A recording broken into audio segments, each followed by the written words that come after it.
안녕하세요 새내기 여러분. 처음 맞이하는 수강 신청의 늪 뭐가 뭔지 모르겠다고요? 간단 명료하게 알려드리겠습니다. 지금부터 딱 4분만 집중해주세요.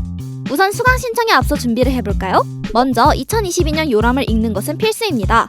요람 중 전인교육과정에서 공통필수 및 공통선택교과 이수계획표를 꼼꼼히 읽어보셔야 합니다. 그 다음 소속된 전국의 교육과정을 읽고 들어야 할 과목들을 체크해야 합니다. 그런데 교과목 이름만 보고 어떤 수업일지 어떻게 아냐고요? 강의계획서를 확인해야죠. 학교 홈페이지에서 학사 학생 지원 탭에 있는 개설 과목 정보에 들어가면 과목명 옆에 강의계획서가 첨부되어 있는 것을 확인할 수 있습니다. 수업이 어떻게 진행될지 전반적으로 확인할 수 있으니 꼭 읽어보세요. 수강생들의 생생한 경험담과 수업 리뷰가 궁금하다면 에브리타임의 강의평을 확인하는 것도 좋은 방법입니다. 과제 및 시험 정보에 대해서도 확인할 수 있으니 꼭 참고하시길 바랍니다. 그 다음 지금까지 모은 정보를 바탕으로 시간표를 짜야 합니다. 에브리타임에서 담은 인원수를 보면 경쟁률을 확인할 수 있으니 인기가 많은 과목은 대체할 과목을 찾아두는 걸 추천드립니다. 이제 본격적으로 수강 신청을 해봅시다. 우선 1학년 수강 신청은 2월 23일 오후 2시입니다. 날짜와 시간 꼭 기억하세요. 먼저 학교 홈페이지에 들어가서 스크롤을 아래로 내리고 학부 대학원 수강 신청 버튼을 클릭합니다. 그러면 이렇게 생긴 창이 뜨는데 여기에 여러분의 학번과 세인트 비밀번호를 미리 입력해 놓습니다. 그리고 네이비즘, 네이버 시계 등과 같은 사이트들을 사용하여 서버 시간을 정확하게 확인하고 시간을 체크합니다. 정각이 되면 누구보다 빠르게 로그인을 누르고 수강 신청을 하시면 됩니다. 그런데 여기서 주의할 점은 로그인 버튼을 클릭한 이후에는 절대 새로 고침 버튼을 눌러서는 안 돼요. 새로 고침을 하게 되면 처음 접속한 것으로 처리되어 대기 시간이 엄청 늘어납니다. 또한 크롬 브라우저를 사용할 경우 로그인 시 간혹 여러 창들이 겹쳐 이중 로그인 오류가 발생할 수 있으니 이 점 주의하세요. 이렇게 수강 신청 창에 들어오면 우선 매크로 방지 문자를 입력하고 수강 신청할 과목의 과목 코드를 입력하고 저장을 누르면 끝! 자, 여기까지 기본적인 수강 신청 방법이었습니다. 하지만 우리는 한 가지 매우 중요한 사실을 알아두어야 합니다. 슬프지만 모두가 수강 신청을 성공할 수는 없다는 것을요. 우선 우리가 시간표를 짤 때 미리 봐두었던 대체 강의들을 빠르게 신청해봅시다. 2, 3순위 과목들마저 이미 정원이 꽉 차버렸다고요?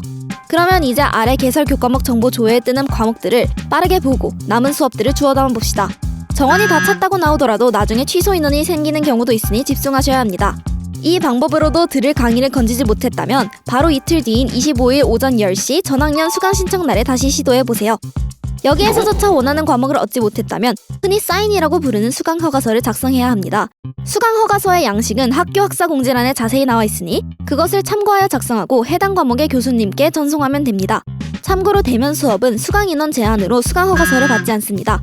간혹 강의 계획서에 수강 허가서를 받지 않는다고 써놓는 교수님도 계시니 꼼꼼히 체크하고 보내세요. 이상 수강 신청 설명을 마칩니다. 새내기 여러분의 성공적인 1학기를 기원하며 건투를 빕니다. 다음은 전공 신청입니다. 전공 신청에서 가장 중요한 것은 바로 전공 신청 기간입니다. 전공 신청 기간이 지나면 전공을 신청할 수 없게 되거든요. 학부 학사 공지에 뜨는 전공 신청 관련 공지사항에서 자신의 학부가 전공 신청을 하는 기간을 잘 기억해 두어야 합니다. 그럼 이제 전공 신청을 하는 방법을 알려드립니다. 전공 신청은 세인트에서 이루어집니다. 가장 먼저 세인트 로그인을 한 후 홈페이지 상단의 학생 신청란을 클릭합니다. 다양한 신청 항목들 중 전공 신청, 변경, 취소 항목을 선택합니다. 해당 페이지에서 본인의 개인정보를 입력한 후 희망하는 전공을 선택해 신청을 하면 끝입니다. 다만 지식융합 미디어 학부의 경우에는 전공 신청을 하기 위해서 1순위부터 4순위까지 모두 선택해야 합니다. 1, 4지망 모두 입력해야 신청이 접수된다는 점을 잊지 말아주세요. 이렇게 하면 간단한 전공 신청은 끝이 납니다. 단 아트앤테크놀로지 학과의 경우에는 이력서, 자기소개서와 포트폴리오를 그리고 미디어 앤 엔터테인먼트 학과는 학업계획서를 추가로 제출해야 합니다. 이후의 결과는 세인트에서 개별적으로 확인이 가능합니다. 만약 전공 신청 기간을 놓쳐 해당 학기에 전공을 신청하지 못하더라도 다음 학기에 신청이 가능합니다. 하지만 제때 전공 신청을 하는 것이 가장 좋겠죠? 전공 신청 설명까지 마무리했는데 새내기 여러분 도움이 되셨나요? 앞으로 새내기분들의 행복한 학교 생활을 응원하겠습니다.